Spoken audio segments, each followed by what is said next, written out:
What if the face you see every day starts learning a smile that isn't yours? My name is Dash.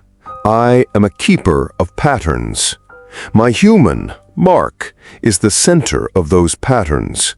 The sound of his keys in the door when the sky outside is orange. The 2 scoops of food in my bowl after the long nap. The way he sighs and loosens the neck rope. My job is to observe, to ensure the order is kept. For countless cycles of sun and moon, the order has been perfect, until he brought the watching glass home. It was an old thing. It smelled of dust and faded flowers and something else, something cold like still water at the bottom of a well. Mark said it had character. At first, it was a fine reflection. It showed the room. It showed Mark. It showed me. The patterns were correct. The first break in the pattern was small, so small only I would notice.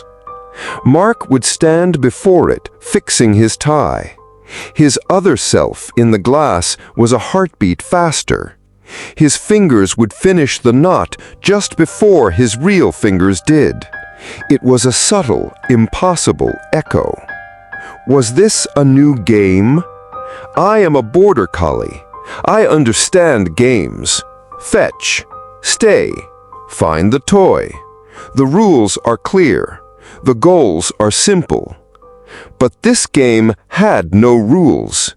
The other Mark in the glass did not want the ball. He did not want a treat. He just watched. His stillness was a kind of hunger.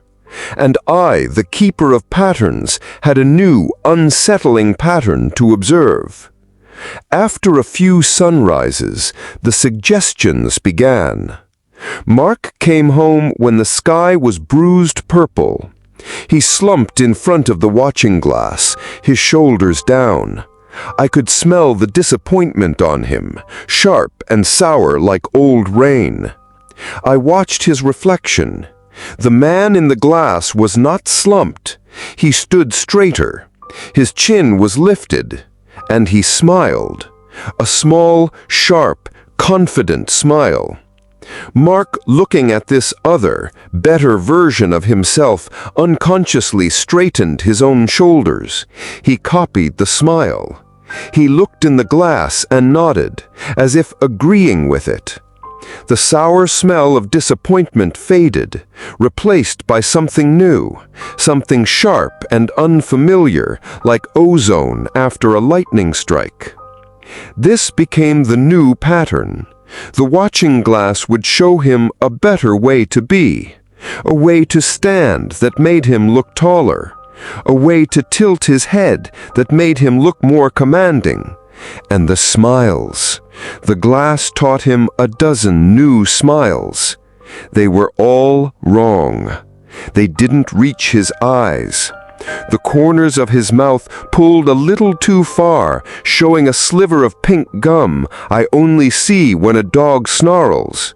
It was the pattern of a predator, not a person. The watching glass was no longer just suggesting, it was participating. Mark was speaking into the small glowing box in his hand. A business call. It was not going well. I could hear the tension in his voice, high and tight like a strained leash. He was pacing, his hand running through his hair. He stopped in front of the glass. In the reflection, the other Mark was perfectly still, calm. He slowly raised his other hand and made a sharp, dismissive, cutting gesture. And Mark, in the real world, without looking at his own hand, did the exact same gesture.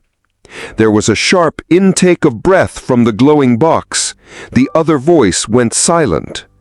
Mark looked down at his own hand, confused, as if it were a strange animal he had never seen before. I'm sorry. I don't know why I did that. But I knew. The man in the glass was no longer a reflection. He was a puppeteer. Last night, another human came to the house, David. David smelled of good cheese and laughter, a safe smell.